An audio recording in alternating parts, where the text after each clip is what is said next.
Speaker. Dr. Yang, 5 minutes in reply. Okay, Mr. Speaker, I briefly replied to the previous speaker's accusation about government's inactivity in protecting our children. The fact is, actually, now we have looked at some statistics. Child abuse stats show that number of children abused in the year ended June 2014 fell by 2,306, or 12% on the previous year. And also, under our social workers in school program, 142,000 children now have social worker access. So we have done a lot of things to protect our children.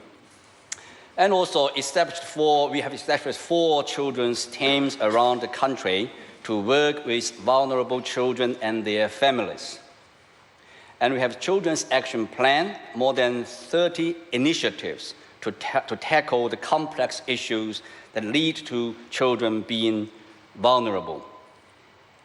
And we are modernizing social work program. And also, we have tougher sentences for crimes against children and made household members accountable for failing to report abuses. So these are the things the national government has been doing or has done. Now, I would like to elaborate on a few points raised by some speakers. First of all, freedom of expression. The Attorney General's report acknowledges, I quote, there is no question that bill serves an important objective. Victims of sexual abuse are extremely vulnerable, and the resultant harm is often very serious and long-lasting. The report does raise issue of freedom of expression. So we certainly value freedom of expression. However, we also value child safety. So the key question here is how to have the balance. I believe that the bill will help us eventually to find the proper balance. And related to this is the definition of child sex offender. I'm sure that we will be able to work out a clearer definition to better serve the intended purpose of the bill. There's another thing one particular speaker mentioned as a naming and shaming can be counterproductive. But this bill is not about naming and shaming. It is about how to prevent convicted child sex offenders from legally changing their names. So I find it very hard to understand why some people are putting the feelings of sex offenders before the interests of our children. So I would say that it is important for us to make sure that we have all the efforts there, all the tools there, all the mechanisms there to protect our children. And the government has been doing a lot.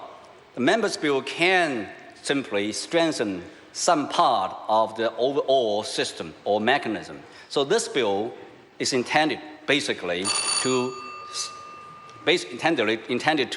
strengthen a little bit further of the bill, the system.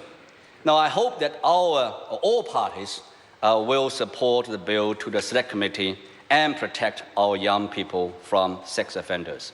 Thank you, Mr. Speaker. Members, this debate has concluded. The question is that the motion be agreed to. Those of that opinion will say aye. Aye. To the contrary, no. Aye. The ayes have it. Aye. A party vote's been called for. Ask the clerk for a party vote. New Zealand National. 59 votes in favour. New Zealand Labour. 32 votes opposed. Green Party. 14 votes opposed. New Zealand First. 12 votes in favour. Māori Party. 2 votes in favour. Act New Zealand. 1 vote in favour. United Future. 1 in favour.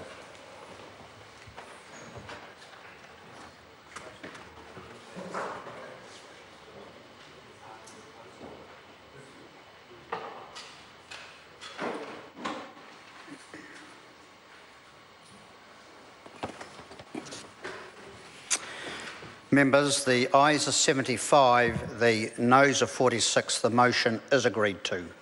Births, deaths, marriages and relationships registration, preventing name change by child sex offenders amendment bill, first reading. The question is that the births, deaths, marriages and relationships registration, preventing name change by child sex offenders amendment bill be considered by the Social Services Committee. Those of that opinion will say aye. Aye. To the contrary, no. The ayes have it. Call on Members' Order of the Day number 4. Electricity Transparency Bill, first reading. I call David Shearer. Mr Speaker, I move that the Electricity Transparency Bill be now read a first time, and I nominate the Government Administration Committee to consider the bill. Sir, this bill is about protecting consumers.